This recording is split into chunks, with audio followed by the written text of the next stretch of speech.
Chapter 1. Late again. She looks at me every day. Mary Jane Watson. Her picture is all over New York. I love her, but she doesn't know. She can never know. She can't be part of my life. Who am I? I'm Spider-Man, and I have an important job to do. I'm also Peter Parker, and I too have a job to do. Peter stopped his bike outside Joe's Pizza Bar. His boss, Mr. Aziz, was standing outside. "Parker," he shouted. "You're late. Always late."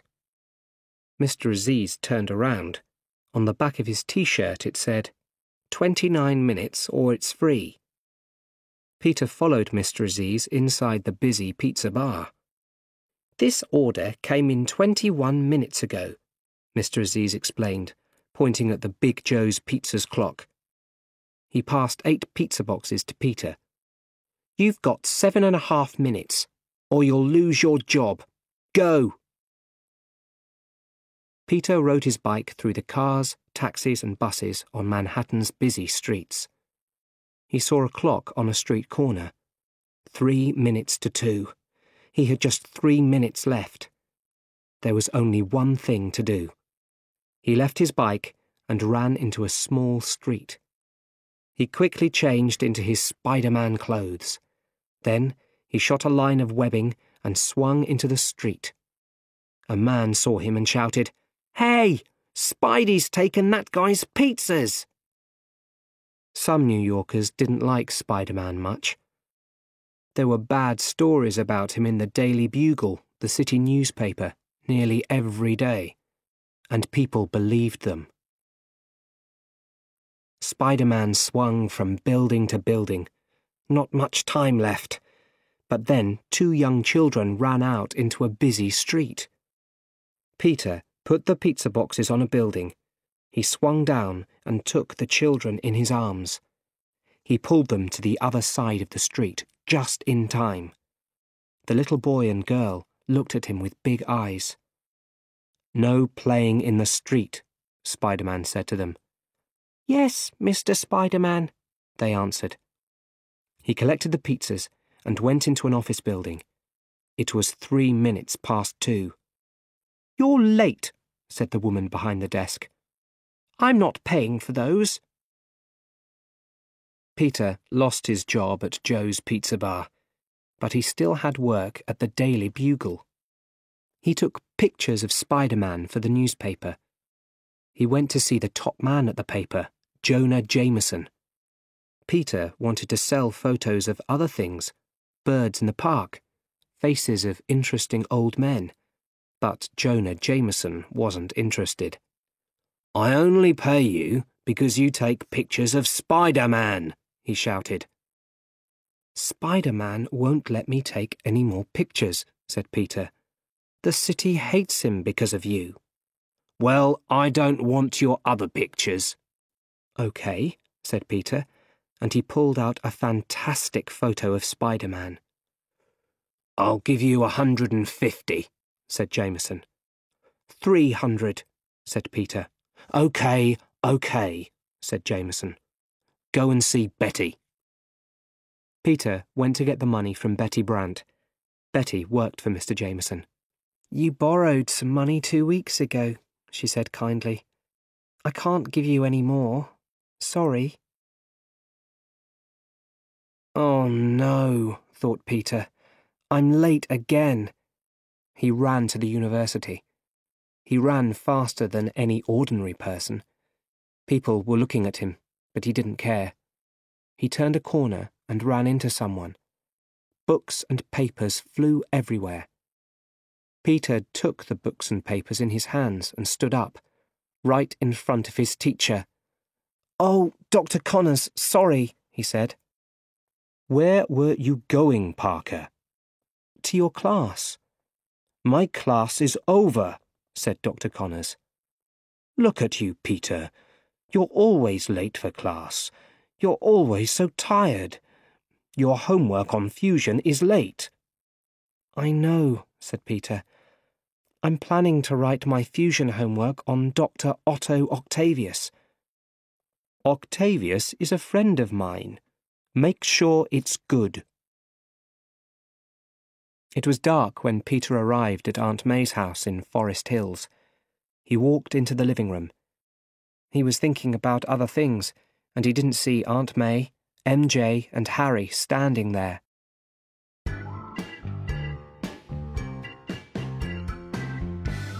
Chapter 2. Happy Birthday. Surprise! They shouted. What's happening? Asked Peter. It's your birthday, said Aunt May. Long time no see, said MJ. MJ, said Peter. How's the play? She's brilliant in it, said Harry. Harry sent me flowers, said MJ quietly. She smiled at Peter. Then she looked away. I'll go and get the food. Peter turned to Harry. So, how are things going at Oscorp? He asked. Great, said Harry. I'm head of special ideas. We're doing some brilliant new work on fusion. Dr. Otto Octavius is working for us. Maybe you'd like to meet him. Great. I'm writing about his work for Dr. Connors, Peter smiled. Then Harry's face changed. MJ's waiting for you, Peter, he said. The way she looks at you. I don't have time for girls right now, said Peter. I'm very busy. Taking pictures of your friend Spider-Man? Asked Harry. Can we talk about something else? Said Peter. I want us to be friends, Harry. If you know who he is, Peter, please tell me. Peter didn't answer. He couldn't answer. Harry's father died in a fight with Spider-Man, and Harry hated him. But Peter was Spider-Man. What could he do? Aunt May was asleep in a chair. There were some letters on the table.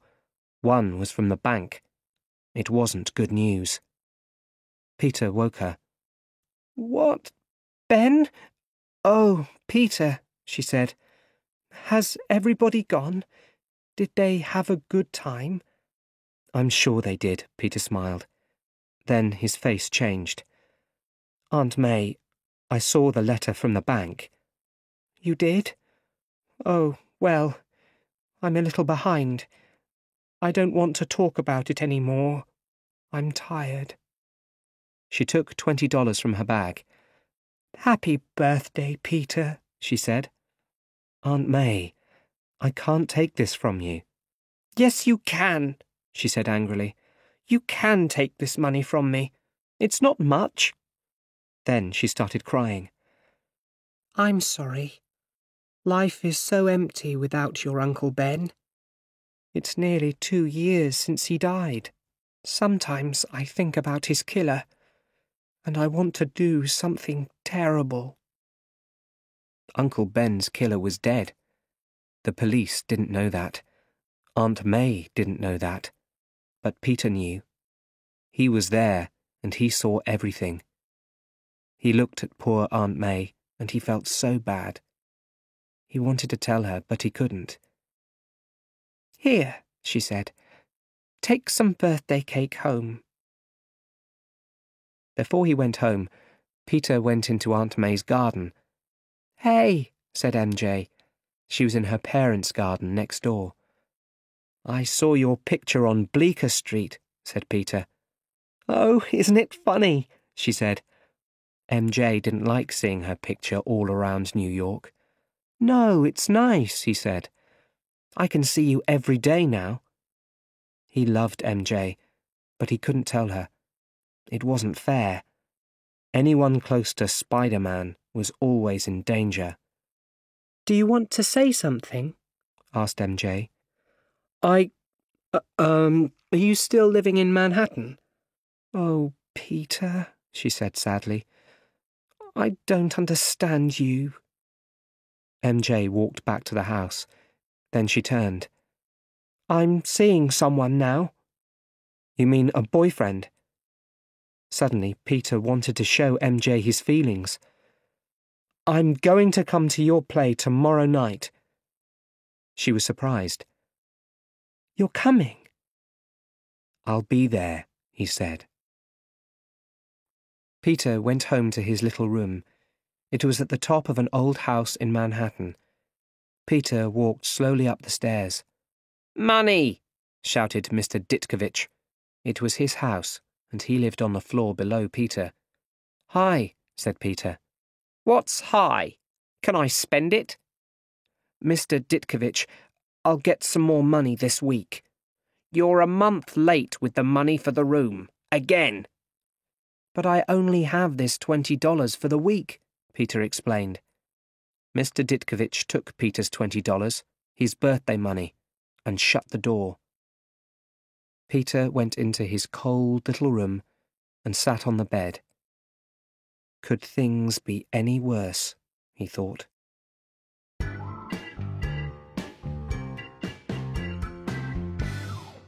Chapter 3.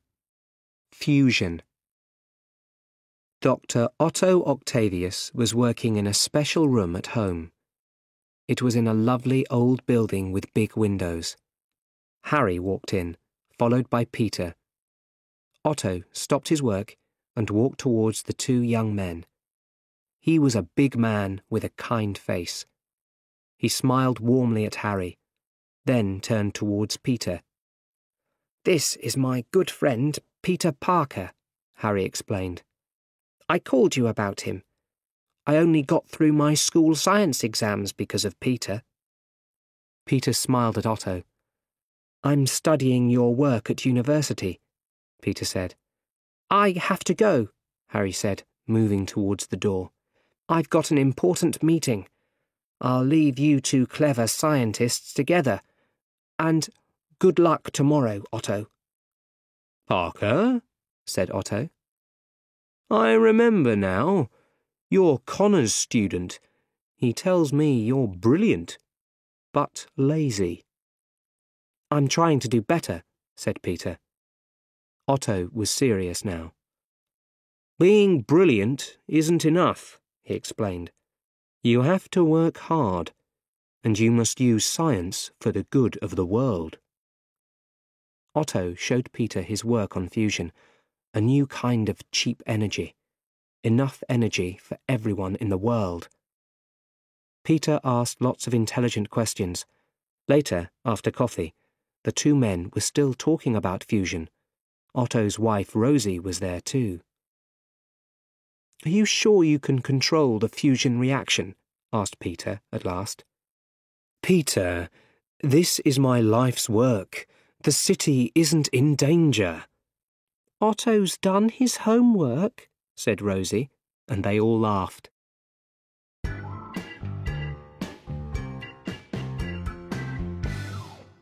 Chapter 4. An Empty Seat. MJ was finishing her makeup in the dressing room at the theatre. She looked at herself in the mirror. "Will he come?" she thought. A man's face appeared at the dressing room door. 5 minutes, 5 minutes, he called. Then he was gone. Peter was on his bike, and he was nearly at the theatre. Suddenly, a big car drove up behind him very fast. "Jump up!" his spider sense told him. Peter jumped high above the car. His bike fell under the car and broke into pieces. A moment later, he was standing safely on his feet again. "How did you do that?" asked a boy at the side of the road. "I do a lot of exercise," Peter said. "And I eat my green vegetables." "My mother always says that," said the boy. "I just never believed her." The big car was driving very fast up the road now. A gunman was shooting out of the back of the car at the police. "Why can't I have just one night off?" thought Peter. Suddenly, two police cars crashed into each other. One of the cars flew up high above some people. They cried out as the car fell towards them. But then it stopped still. It didn't hit the people. Everyone looked at the car above them. Something was holding the car there. "It's a web," said a woman. Suddenly, something blue and red swung over their heads. "Go, Spidey, go!" the woman shouted. The men in the big car saw him. They both started shooting at Spider-Man. Peter was really angry. He wanted to be at the theatre. He jumped onto the back of the car. He shot webbing at the two men, then pulled them out of the car. Next, he pulled the webbing over a streetlight, and the men were hanging high above the road. Peter jumped into the driver's seat and drove the car to the theatre. MJ wasn't having a good night. She wasn't thinking about the play. She was thinking about one of the best seats in the theatre, Peter's seat. It was empty. Peter walked into the theatre and pulled his ticket from his pocket. He showed it to the man at the door. "Sorry," said the man. He pointed to a sign. "You can't go in when the doors are closed," he explained. Peter crossed the road and waited opposite the theatre. MJ came out after the play. She looked up and down the street. No Peter. "Could you sign here, please?" said a good-looking young man. "What are you doing here?" smiled MJ. It was John, MJ's new boyfriend. He put his arms around her, and they kissed. A police car drove by fast, then another, and another. "Are you hungry?"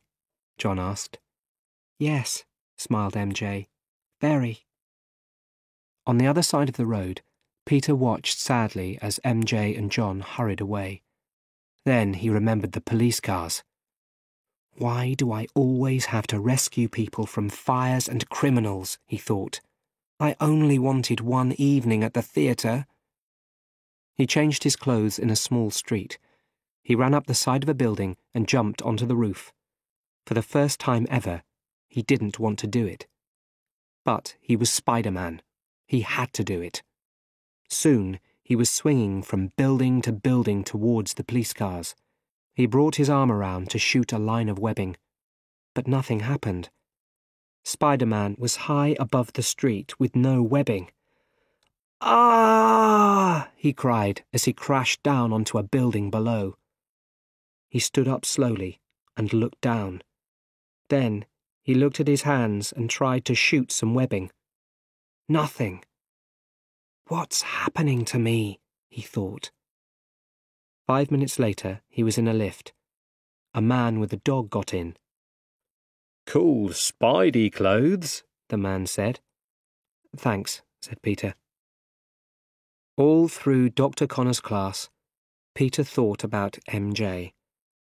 After the class, he phoned her from the university. There was no answer, so he left a message. "Hi, MJ, this is Peter. I was on my way to your show, and, well, I was on my bike. Are you there? I've been thinking about it all day and—" Click. The phone cut off. Peter didn't have any more money, but he continued. "I want to tell you the truth," he said. "Here it is. I am Spider-Man. So, I can't be with you. A lot of people want to kill me. I can't put you in danger. I think about you every day. I really want to tell you, but I can't." MJ wasn't going to hear the last bit. Peter knew this, but he wanted to say it anyway.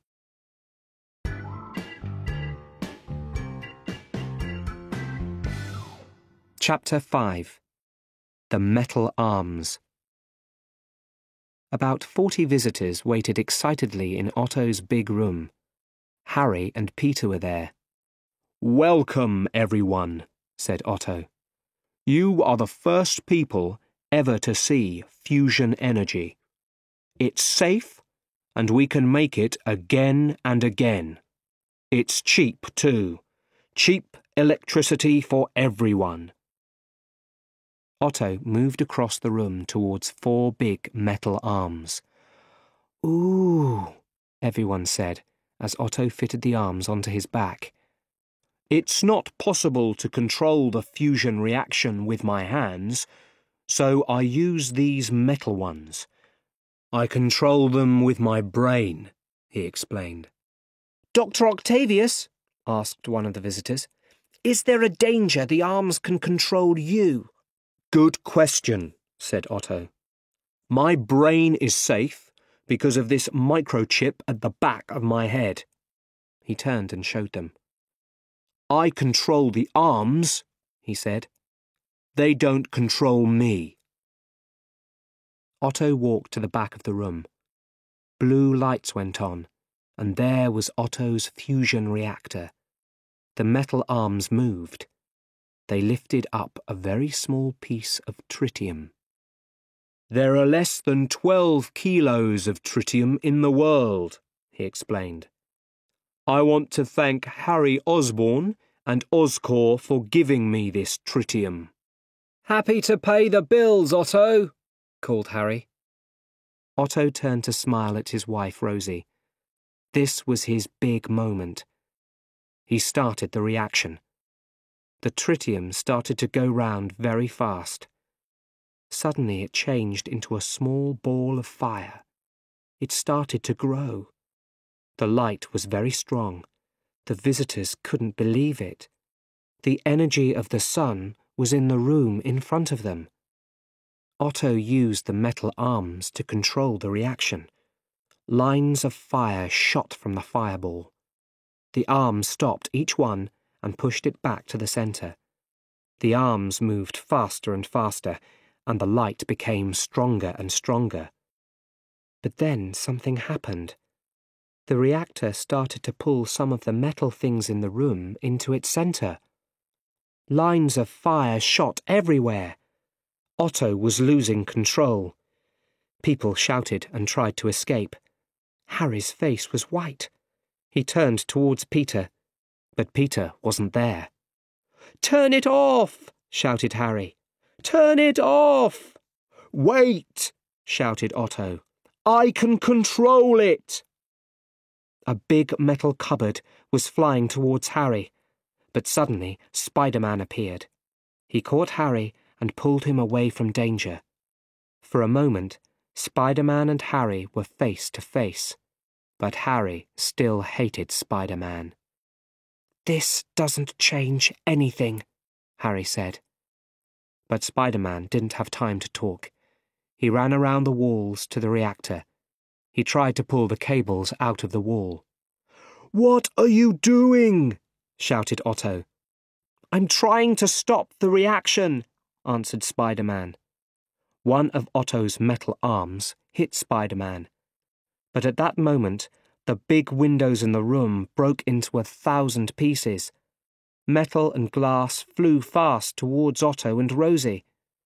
The metal arms moved in front of Otto's body.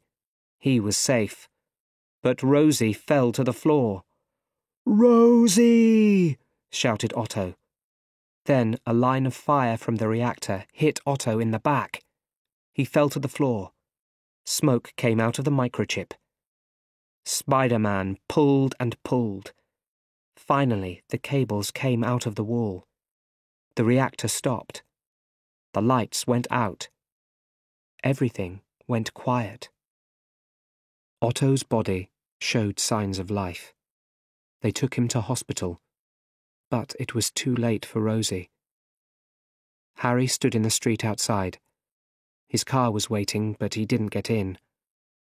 "I've lost everything," he said. "I've nothing, except Spider-Man." "But he saved your life," said one of the Oscorp men. "He made me look stupid today. He'll pay for this."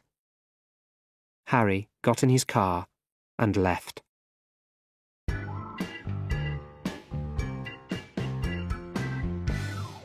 Chapter 6. Doc Ock. Otto was on a big table in the hospital theatre. The doctors were ready. "Okay," said Dr. Isaacs. "We need to take off these metal arms." He moved towards the first metal arm with a knife. But then he stopped. The arm was looking at him. Then suddenly the arm hit Dr. Isaacs very hard. He flew across the room and crashed through a window. Then the arms turned to the other doctors and killed them too. Otto woke up and looked around. He was in a hospital theatre. And then he saw bodies, blood, and glass everywhere. "No!" he cried. All this was his fault. The arms were killers, and he couldn't stop them. Otto tried to stand. The arms helped him. 2 of the arms became legs. They walked out of the hospital and into the road. A taxi was going to crash into them, but the arms hit the taxi and it turned over. They went down to the Hudson River. There they found an empty old building above the water. The arms had some dark plans. This was a great place to make them real. "Everyone's talking about it," cried Jonah Jameson in his office at the Daily Bugle. "A crazy scientist with 4 metal arms. What do we call him?" he shouted. "Dr. Octopus?" said one of his men. "Dr. Octopus. Doc Ock. I love it." Betty Brant brought Peter into the office. "Where have you been?" Jameson shouted. "There's a crazy scientist in town, and we have no pictures. You've lost your job." "Boss, the planetarium party?" said Betty. "Oh, OK, Parker, I need you. There's a big party for an American hero. My son." "Could you pay me now?" asked Peter. Jameson laughed loudly. Then he looked at Peter again and laughed some more. "Ha ha ha ha! Planetarium, tomorrow night, 8 o'clock. Goodbye." Down on the river, Otto was sitting all alone. "My Rosie's dead," he said. "My dream is dead." He looked down sadly at the water. "Something is talking in my brain," he thought. He put his hand to the back of his head. The microchip was gone. "Peter was right," Otto said. "I couldn't control the reaction." But then the voice in his brain got louder. "It was working," it said. "We can build the reactor again." "Yes," said Otto. "We'll build again. We need money. We will take money. It's a crime not to finish our work." The arms were taking control of his brain now. "The energy of the sun in my hands," cried Otto. "Nothing will stand in our way. Nothing." "No," said the man at the bank. "We can't lend you any money." "I see," said Aunt May. She smiled, but she sounded tired and old. Peter took her hand. "Don't worry. We'll find a way," he said. But then, "Oh no," he thought. His spider sense woke up. Doc Ock arrived at the bank. He was wearing a big coat and dark glasses. He wanted money too, but he wasn't going to ask for it. The long arms came out of his coat. They pulled off a big metal door at the back of the bank. They threw the door across the bank towards Peter and Aunt May. Peter ran to change his clothes. "Don't leave me," called Aunt May. Spider-Man ran around the walls behind Doc Ock. The arms threw bags of money at him. Peter tried to shoot some webbing, but nothing happened. A bag of money hit Peter, and he fell to the floor. The metal arms lifted him up. 2 metal hands pushed down on his head. Now Peter was angry. He shot webbing to the right and left. He pulled 2 heavy desks fast towards Ock. Doc Ock and a desk crashed through the bank window. People on the street outside cried out. At that moment, 2 police cars arrived. The police jumped out and pointed their guns at Och. A metal arm moved towards a crowd of people and took a woman in its hand. It was Aunt May. She had an umbrella in her hand, and she hit Och with it. "Don't follow me!" Och shouted, and he ran up the side of a high building. The police couldn't shoot at Och because he had Aunt May in his arms. Spider-Man was waiting near the top of the building. "Give her to me," he said. At first, Och lifted Aunt May up to Spider-Man, but then he opened his metal hand. Now Aunt May was falling fast. In a moment, Spider-Man shot webbing at Aunt May and stopped her fall. Och hit Spider-Man, and Aunt May swung back up. She hung onto the building with her umbrella. Och and Spider-Man fought up and down the building. Och threw Spider-Man through a window of a building across the street. Peter shot webbing at both sides of the window. He pulled back on the webbing and fired himself across to Och and Aunt May. Och held Aunt May behind his back. A long knife came out of one of the arms. Suddenly, Aunt May swung her umbrella into Och's face. His dark glasses broke, and he cried out. He dropped Aunt May again, but Spider-Man shot 2 lines of webbing down to Aunt May and quickly caught her. He swung down to the street and put her down very carefully. Aunt May wasn't in danger now, so the police started to shoot at Och, but Och went higher up the building and escaped over the roof.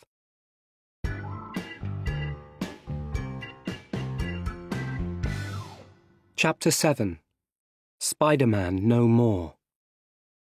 Harry sat at the bar in the planetarium. "You're drinking too much, Harry," said Peter. "It's a party," said Harry. "And don't forget, I've just lost all my money on a crazy scientist. And then there's Spider-Man." "Let's not talk about him tonight, Harry." "Every night, Peter," said Harry. "Until I find him, I can only think about Spider-Man." "Parker!" shouted Jonah Jameson across the room. "Parker, I'm not paying you to sit at the bar all evening. Take photos. Take more photos. Take pictures of me and my wife with the city's most important people." Just then, a woman spoke into a microphone. "Good evening, everyone," she said. "Tonight, the Science Library of New York welcomes a special American hero. The first man to play football on the moon. The great, the fine, the good-looking Captain John Jameson." The band played, and John Jameson came down some stairs. Peter was ready with his camera. But he couldn't take the picture. MJ was standing next to John Jameson, with her arm in his. She smiled as she looked at all the faces, but then she saw Peter. Later, Peter found MJ outside the party. "Hi," he said. "Oh, you," she said. "Listen, I'm sorry," he said. "There was trouble on the way to the theatre." She stopped him. "I don't know you," she said angrily, "and I can't think about you anymore. It hurts too much. Can I get you a drink?" "I'm with John. He'll get my drink. John has seen my show 5 times. Harry has seen it. Aunt May has seen it. My ill mother has seen it. Even my father has seen it. But my best friend? Oh no, he can't get to a theatre for 8 o'clock. After all these years, he's just an empty seat to me." A little later, John Jameson took the microphone. "I just want you all to know," he said, "the beautiful Miss Mary Jane Watson has just agreed to be my wife." MJ went up to John and kissed him. "Shoot the picture, Parker," said Jonah Jameson. "Shoot the picture!" Peter lifted the camera and took the picture. But he could only think about MJ. Was she lost to him now? he ran outside. He changed into his Spider-Man clothes and started to swing through the city. He felt better, but not for long. Suddenly there was no more webbing. He crashed down to the street. He tried again to shoot some webbing, but nothing happened. "Why is this happening to me?" he asked. He tried to go up a wall, but he crashed down again. He sat there for a moment. He saw an old Daily Bugle next to him. His Spider-Man photo was on the front page. The story was about Spider-Man and Doc Ock at the bank. They were taking the money together. Late that night, there was a storm in the city. Peter couldn't sleep. He was thinking about Uncle Ben. He thought about Uncle Ben's words, the words he said on the day he died. "With great power comes great responsibility." "I can't live your dreams any more, Uncle Ben," said Peter. "I can't be Spider-Man. I want a life of my own." Peter got dressed. He took his Spider-Man clothes with him and went out. He came to a small street and threw his Spider-Man clothes away. "Spider-Man no more," he thought, and he went home.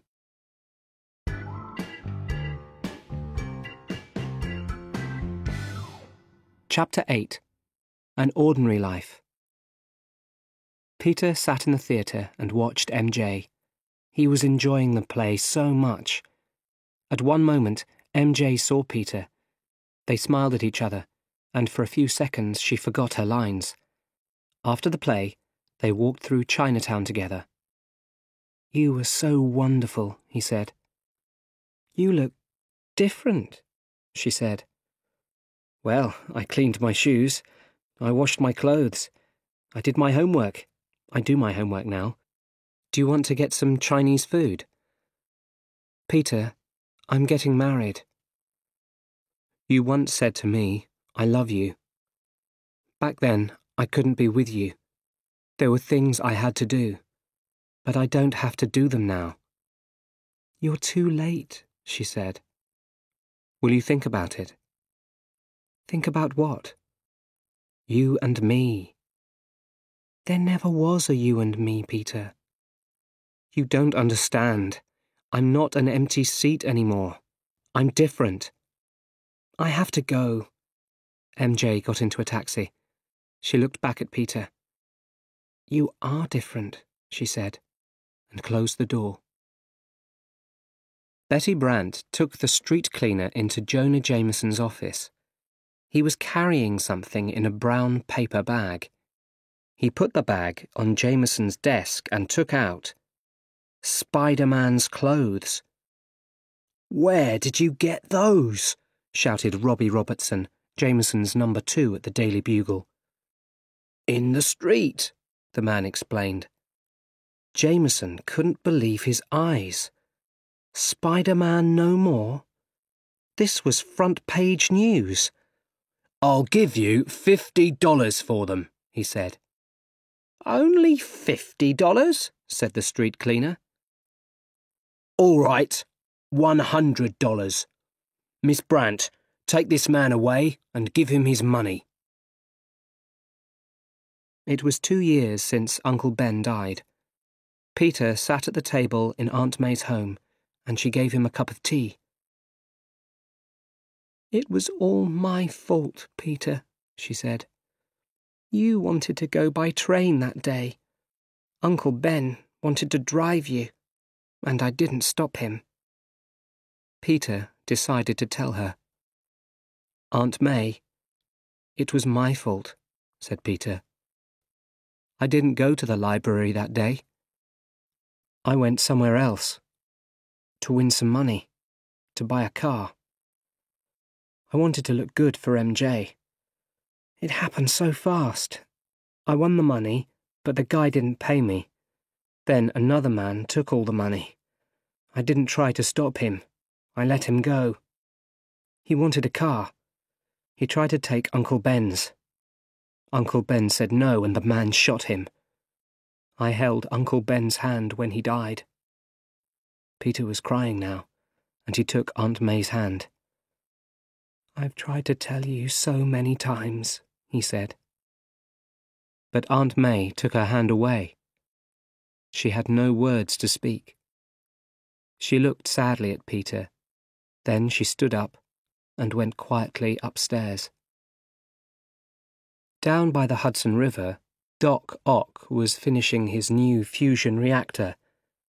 He stood back and looked at his work. "Just one more little job," he said. "All I need now is the tritium." Harry Osborn was in his father's old room. He was looking at newspaper stories about Spider-Man, and he was drinking. Suddenly there was a loud noise outside. Thump! And then another. Thump! Harry went outside. Suddenly a metal arm appeared. It pushed Harry to the ground. "Hello, Harry," said Doc Ock. "Otto, what do you want?" "Tritium. But I need more of it this time." Ock took Harry with one of the arms and held him out over the street. The street was a long way down. "Stop!" cried Harry. "Bring me Spider-Man, alive. Then I'll give you the tritium." "How do I find him?" asked Ock.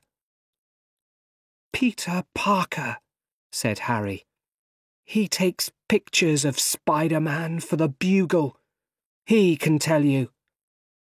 Ock was already on his way. "Don't hurt Peter!" Harry shouted after him. But Doc Ock wasn't listening.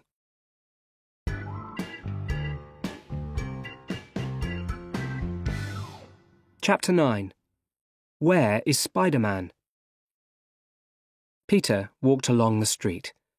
It was cold, and he pulled his coat around him. He saw a newspaper. "Crime up 75%, it said. Where is Spider-Man now?" And then he heard people shouting. People were running past him. He followed them and saw a building on fire. Peter was going to take off his street clothes, and then he remembered. He was Spider-Man no more. "There's a child on the second floor," someone cried. The firefighters weren't there yet. Spider-Man no more, thought Peter. But Peter Parker can still help. He ran quickly into the building. Inside, he heard the child crying. The heat was terrible. Peter found the little girl and carried her down the stairs. The stairs fell into the fire behind them. Back in the street, he gave the girl back to her parents. "You did well, son," said a firefighter. Another firefighter came up. "Someone on the 4th floor didn't get out." Peter heard this, and he felt so bad. The next day, Peter got a message from Aunt May. When he arrived at her house, there were boxes of things all over the garden. "What's going on?" he asked. "The bank gave me another few weeks," she explained. "But I'm moving on. I found a small flat." "Why didn't you tell me?"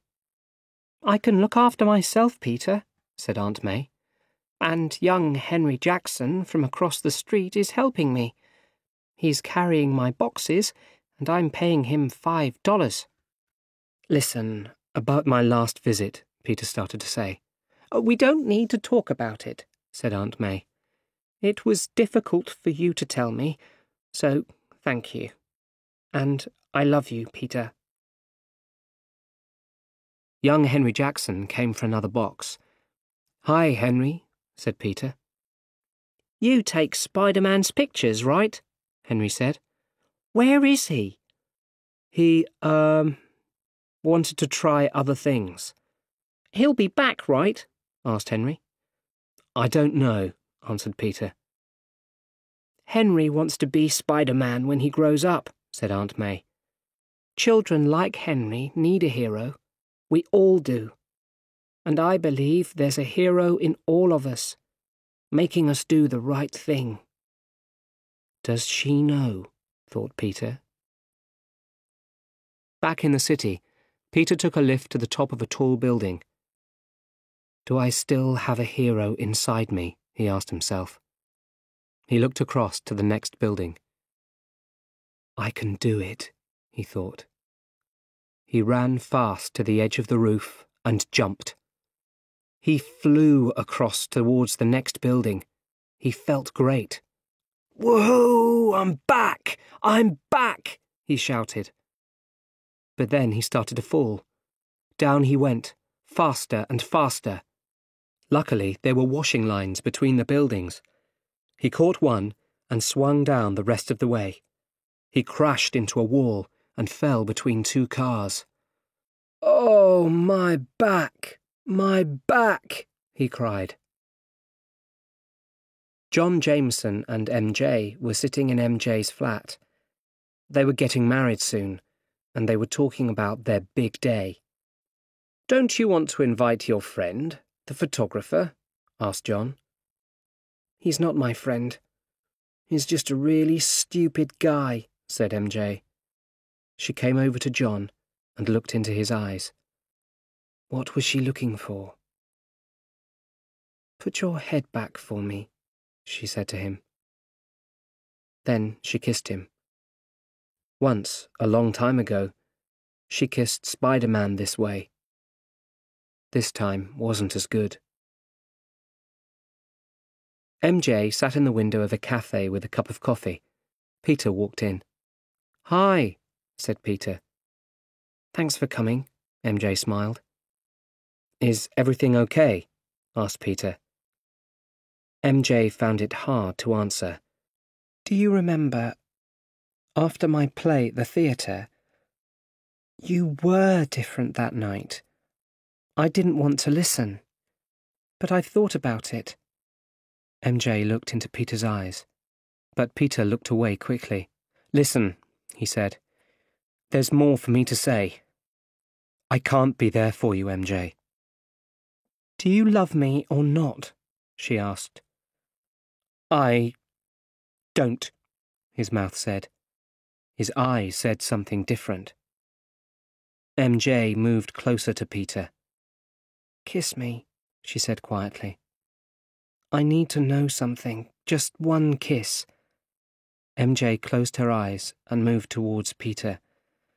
Peter wanted to kiss her so much, but he was listening to his spider sense. Something terrible was going to happen. Suddenly he took MJ in his arms. He pulled her with him to the floor. Half a second later, a car crashed through the big glass window of the cafe. The car turned over above their heads, then crashed into the floor behind them. They were still alive. Then they heard a loud noise. Thump! And then again. Thump! In the street outside, people were running and crying out. Then Doc Ock appeared in front of them. Peter Parker, he smiled. And the girlfriend. What do you want? Asked Peter. Suddenly a metal arm moved forward and lifted Peter up. I want your friend Spider-Man, said Ock. Tell him to meet me at the West Side Tower at 3 o'clock. But I don't know where he is, said Peter.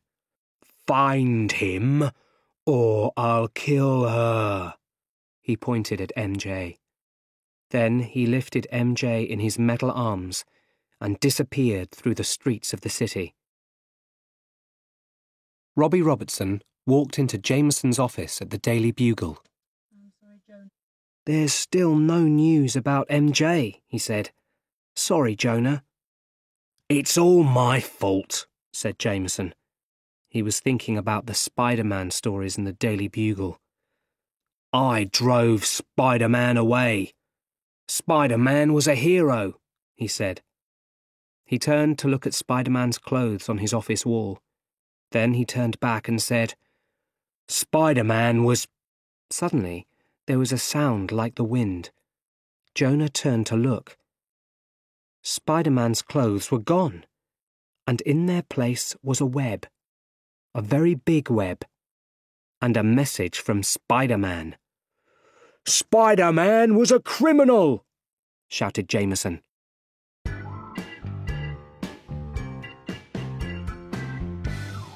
Chapter 10. The L Train. Peter put on his Spider-Man clothes. They felt right. He wasn't thinking about his problems now. He was only thinking about MJ. And now there was no problem with his webbing. He jumped off the roof of the Daily Bugle and swung through Manhattan. Spider-Man was back. He swung through the tall buildings until he arrived at the West Side Tower. It was 3 o'clock, and Doc Ock was waiting for him. "Where is she?" called Spider-Man. "She'll be fine," said Ock. "Let's talk." A metal arm swung at Spider-Man from the right. Another swung from the left. Spider-Man was falling, fast. He shot some webbing onto the tower. Then he shot some webbing at Ock and pulled, hard. Ock and Spider-Man fell together, right onto the top of an L train. Spider-Man and Doc Ock fought each other on top of the train. Ock broke the train windows and took 2 people with his metal arms. He threw the people down to the street below. Spider-Man quickly made webs and caught the people. Then Ock moved to the front of the train. Smash! One of his metal arms broke the front window of the train, and the driver cried out. Then the arm broke the train controls. Now the train was going faster and faster. It was going to crash. Spider-Man had to save the passengers, and Ock knew this. He smiled at Spider-Man and jumped off the train. Spider-Man used his spider sense to look ahead. The end of the line was very near, and it was high above the water. He shot webbing onto a building on one side, and a building on the other side. But the webbing just pulled off bits from both buildings. Then Spider-Man shot webbing onto every building. He held all the lines of webbing in his hands. His body was ready to break. The train reached the end of the line and stopped just in time. The passengers pulled Spider-Man into the train. They lifted him above their heads. Very carefully, they put him on the floor. Then, slowly, Peter opened his eyes. He saw lots of faces looking down at him, faces of men, women, and children. And Spider-Man was their hero. Slowly, Spider-Man stood up. But just then, Doc Ock appeared. He pushed Spider-Man to the floor, and this time, Spider-Man couldn't get up. It was a stormy night, and Harry was drinking in his father's old room. Suddenly he turned around, and Doc Ock was standing there, with Spider-Man in his arms. Ock dropped Spider-Man onto a sofa. "And the tritium?" he asked. Harry unlocked a secret cupboard. A long metal arm pushed Harry away and took out the tritium. Then Ock disappeared quickly into the storm. Harry moved slowly towards Spider-Man. He took a knife from his father's desk. His face was white and angry.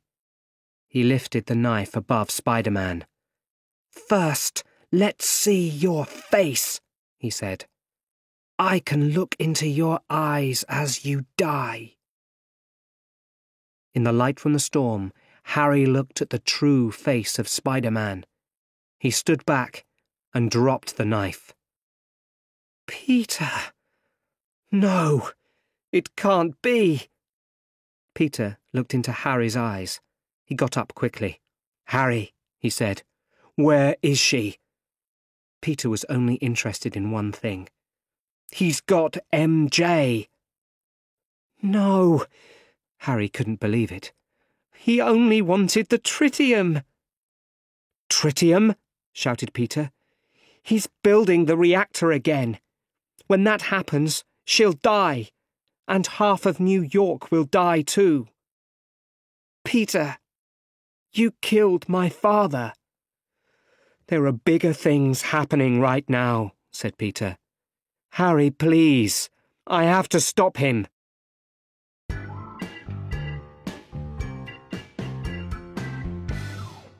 Chapter 11. The Fireball.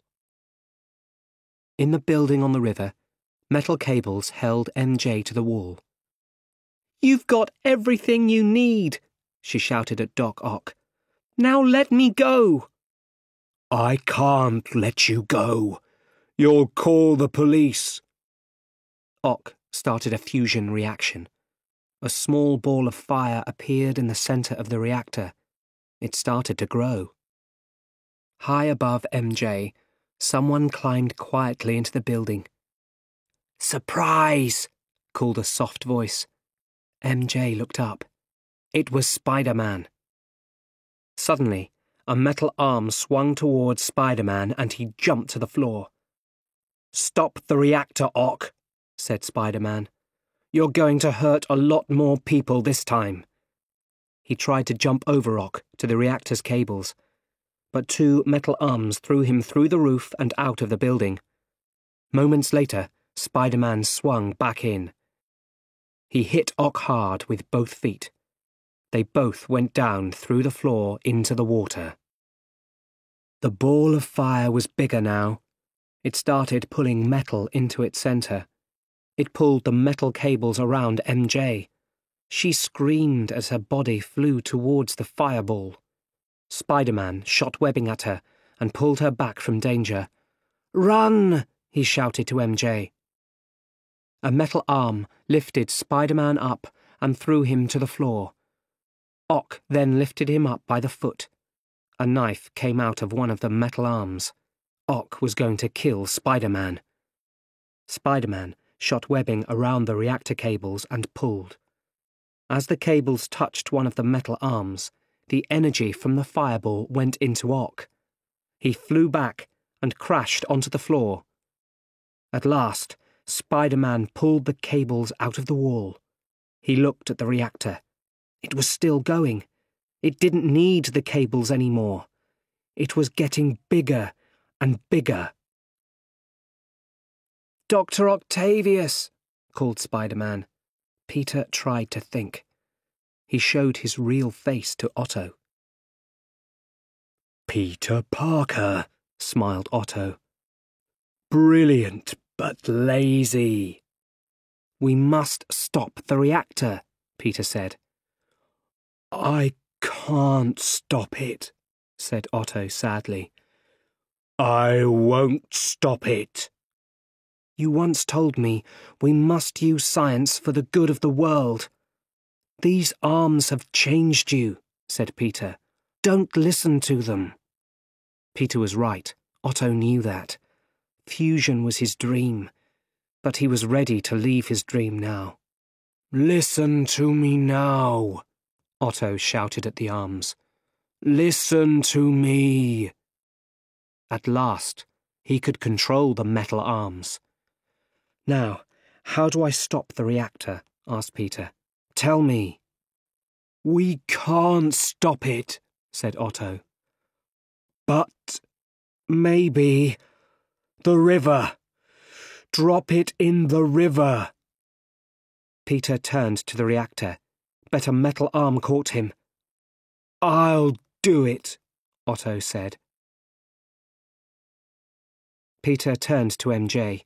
She almost cried when she saw the true face of Spider-Man. It was Peter. Now she understood everything. Suddenly there was a terrible noise above them. A wall was falling towards MJ. She cried out, and Spider-Man was there. He stopped the wall with his back. "Hi," said Peter. "This is really heavy." Peter was strong, but he couldn't hold the wall much longer. "MJ, if we die," he started to say. "You do love me," MJ finished his sentence for him. "I do." Peter gave one great push and threw the wall back. Then he jumped up with MJ in his arms, and they swung out of the building. Down below on the river, Otto stood alone with the reactor. "I won't die a bad man," Otto said to himself. Then he, the arms, and the reactor fell deep into the river. It was all over. Peter and MJ were in a spiderweb high above the river. "I think I always knew," said MJ. "Then you know we can't be together. People will always want to kill me. If you're with Spider-Man, you're always in danger. I will always be Spider-Man. You and I can never be together." MJ looked sadly into Peter's eyes. Then he gave her a line of webbing, and he moved her slowly down to a boat below. John Jameson was there.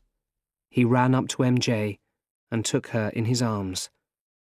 But MJ was still looking at Spider-Man high above them.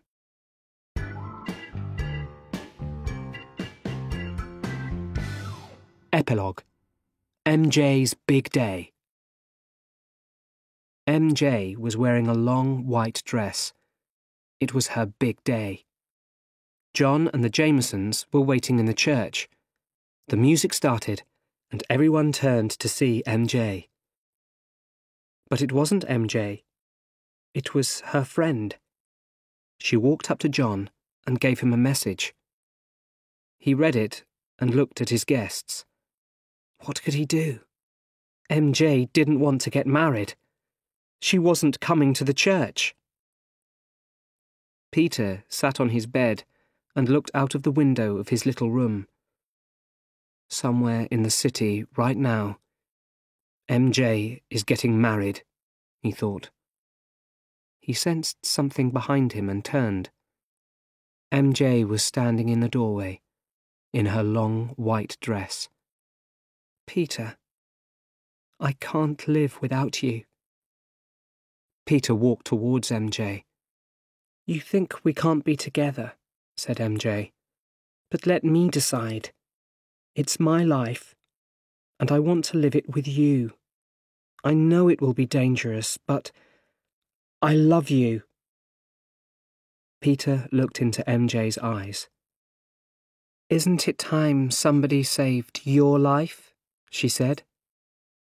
"Thank you, Mary Jane Watson," he smiled. Then he took her in his arms and they kissed. Nothing could ever come between them again. 3 police cars drove fast along the street below. He looked at MJ. She smiled at him. "Go get them," she said.